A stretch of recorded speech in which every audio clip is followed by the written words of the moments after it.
The Trade is brought to you by Vantage Markets, delivering one of Australia's most trusted and award-winning trading experiences. Explore smart trading at vantagemarkets.com.au.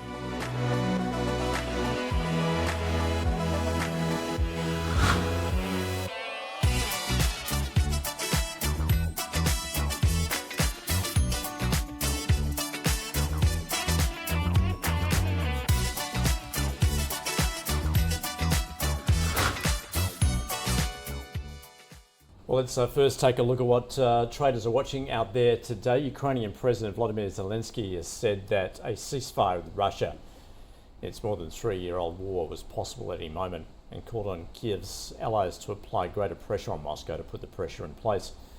And US President Donald Trump has said he was directing the Federal Bureau of Prisons to rebuild and reopen the infamous Alcatraz prison in San Francisco to house America's most ruthless and violent offenders, he says. Hard-right Eurosceptic George Simeon won the first round of Romania's presidential election rerun on Sunday. Near the final results showed after a ballot seen as a test of the rise of Donald Trump-style nationalism in the European Union. Let's get across the charts that matter. David Scutt now joining us from StoneX. Scutty, welcome back. Good to see you on AusBiz. Let's first take a look at, I guess, some reaction to the election result, which had surprised many, of course, just how emphatic it was for the ruling government Labor Party. So how was that reflected in the Aussie? G'day, Andrew. Great to be back. And I've got to say, I don't think it has had a lot of sway on the Aussie dollar. What's been more important over the course of this session has been another wave of really brutal US dollar selling taking place, really being led by the Taiwanese dollar. The Taiwanese dollar now is up 8% in 2 sessions, and that's flowing through to sentiment towards the US dollar across other Asian currencies, including the Aussie. All right, there we've got the chart there. You're going to talk us through that. Yeah, look, it's had a pretty good run. You can see it kicked off in early April, that morning star pattern, a really well identified bottoming pattern, and then ever since then, we've been grinding higher. Then you see there, it's been in an ascending triangle pattern for quite a period of time, so it's been coiling up basically between 64.50 and the 200-day moving average, that uptrend that's ever so slightly moving from left to right.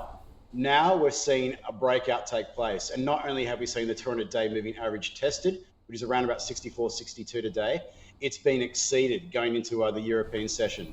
So it looks pretty punchy out there at the moment. I will put a little caveat against it, is that there's a lot of places on holidays at the moment, including the big markets in Asia, like China and Japan. But right now, all the momentum indicators, the price signals are all looking very bullish for the Aussie. Well, you mentioned Japan. Let's take a look at the yen. And you're saying pretty much reflecting that risk appetite that we're seeing more globally at the moment. Yeah, it kind of swings between being a real safe haven play and also then a real risk proxy as well when you go and look at what goes on with some of the other markets out there, like Bitcoin, like S&P 500 futures and the like. And you can see there, it's been in a really elongated downtrend for a long period of time, but it bottomed on April 22nd, and then now we're now sitting in an uptrend. So I like to look at it because I think it's a really good cider as to what we might get in other riskier asset classes. So it kind of fits with the price action as well. We've seen a recovery in those places. Same too in dollar yen. 144, which looking at my screen right now, it just got tested a few minutes ago and has bounced, is a very, very important technical support.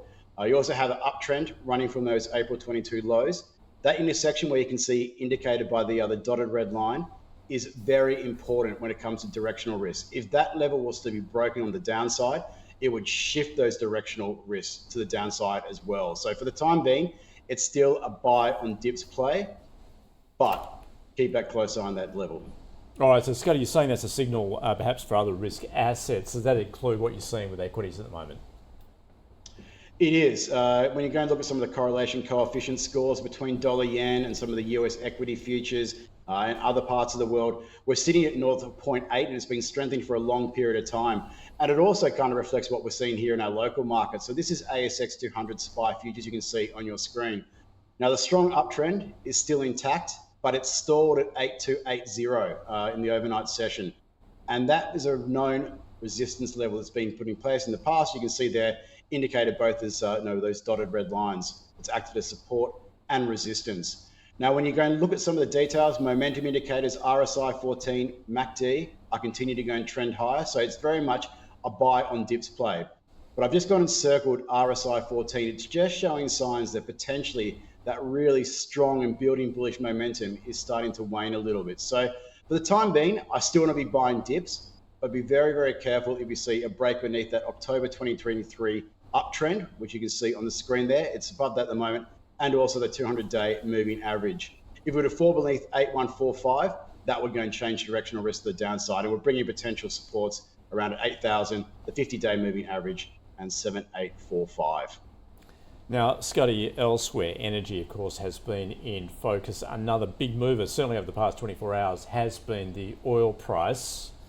What are you seeing? Just how bearish is it at the moment?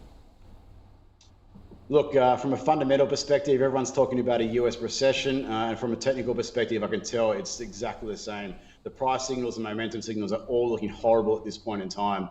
So I've just got an indicator there. You can see for a long period of time, the price has been in a downtrend, and this is the WTI weekly chart you're looking at right now. So the latest one that we're seeing coming through is evening star pattern. So that's another topping signal, and we're seeing follow through selling taking place as well. So the break of $65 that we saw a couple of weeks ago was very, very important. So momentum indicators in the black box below, RSI 14, MACD, deeply negative. You want to be selling rallies in this particular environment. So on the downside, watch for 55.12. That's where the price bounced really strongly from in April. If that was to go and give way, then we're talking about support levels at 54, 49.33, and 43.88. The one thing I would go and add though, Andrew, when it comes to WTI crude is that we have fallen a long way. And if there's any skerrick of good news on the trade deal front at this point in time, it could go and deliver quite a sizable squeeze higher. Everything seems to be so pessimistic about crude right now. So anything that changes that demand side story could be pretty punchy. So make sure that risk management is very, very key right now. If it was to go back above $65, that would go and change the directional risk to the upside. Scotty, just before you go, don't have a chart, but what are you observing with particularly those US Treasury yields at the moment? They did move to a 1 week high. That was on Friday with the release of those jobs numbers. Yeah, you can actually go and apply some technicals to what we saw with 10-year Treasury note futures as well. So looking at that at the moment, we saw a rising wedge and then we saw an evening star pattern. So two indicators of potential for a continuation, so a resumption of the bearish trend, higher yields, and we saw that on Friday with that payrolls report. So to me, there is every chance at this point in time that despite all some of the other pessimism out there about the US economy, we could actually go and see yields start backing up again a little bit. But look, obviously a lot of risk to go and get through this week, including from the Fed, who I think is going to be very much a straight bat. They can't really go and add too much to the picture beyond what we already know here and now. Indeed, you're going to be hearing from the Fed later this week, as well as the Bank of England. Scotty, great to catch up. Thanks for joining us on StoneX.